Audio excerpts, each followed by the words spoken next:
మహాభారతంలో ఒకసారి ధర్మరాజును కలవడానికి భీమసేనుడు వస్తాడు. ధర్మరాజు నిద్రిస్తూ ఉంటే భీమసేనుడు బయట వేచి ఉంటాడు. ఒక వ్యక్తి రాజులాగా అలంకరించుకొని లోపలికి వెళ్ళబోతూ ఉంటాడు. వ్యక్తి లోపలికి వెళ్ళబోతుంటే భీముడు ఆపుతాడు. ఏంటి, ఎవరు నువ్వు అని అడుగుతాడు. అంటే అప్పుడు ఆ వ్యక్తి అంటాడు, నేనెవరో నీకు అనవసరం, నేను వచ్చే దారిలో ఒక విచిత్రమైన సంఘటన చూశాను, ఆ సంఘటన గురించి తెలుసుకునేదానికి వచ్చాను అంటాడు. ఏంటి ఆ సంఘటన అంటాడు. నేను వచ్చే దారిలో కంచె చేనును మేస్తూ ఉంది. అంటే అర్థం ఏంటి అంటాడు.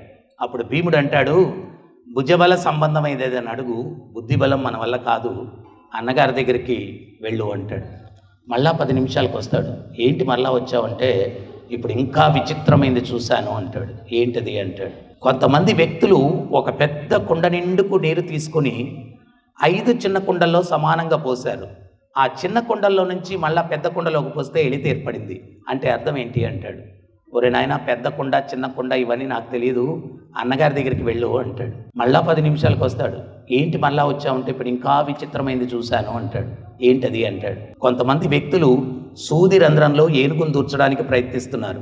ఏనుగు దూరెళ్ళిపోయింది, తోక చిక్కుకుంది. అంటే అర్థం ఏంటి అన్నాడు. ఒరే, ఏనుగు దూరెళ్ళిపోవడం ఏంటి, తోక చిక్కుకోవడం ఏంటి, మరి అదే జరిగింది, దానికి అర్థం ఏంటి అన్నాడు. అరే నాకు తెలియదు, అన్నగారి దగ్గరికి వెళ్ళమంటాడు. మళ్ళా 10 నిమిషాలకు వస్తాడు.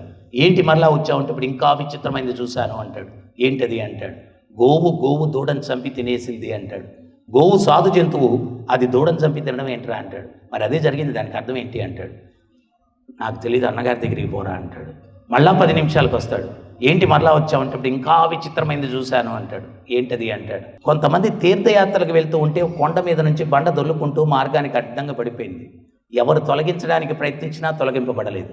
ఒక బక్క చిక్కిన భక్తుడు నూలు పోగు తీసి దాన్ని కట్టి లాగితే దొల్లుకుంటూ పక్కన పడిపోయి పగిలిపోయి పొడైపోయింది. అప్పుడు భీముడు అంటాడు, ఆ బండ పగిలిందో లేదో తెలియదు కానీ అబ్బాయి, నా పిడికలతో నీ తల మీద ఒకటి ఇచ్చానంటే మీ ఒక్కలైపోద్ది, నేను ఏమైనా పిచ్చోడు అనుకున్నావా ఏంటి, ఈ ప్రశ్నలన్నీ పోయి ఇక్కడి నుంచి అంత అనుకుంటాడు. ఆడు వెళ్ళిపోతాడు. 10 నిమిషాల తర్వాత ధర్మరాజు నిద్రలేచి బయటకు వస్తాడు. భీమసేనుని చూసి, ఏంటి భీమసేన ఇట్లా వచ్చావంటాడు.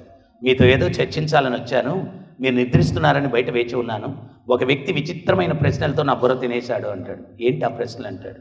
అప్పుడు ఇవన్నీ చెప్తాడు. అప్పుడు ధర్మరాజు అంటాడు, వాడిని పట్టి బంధించావా అంటాడు.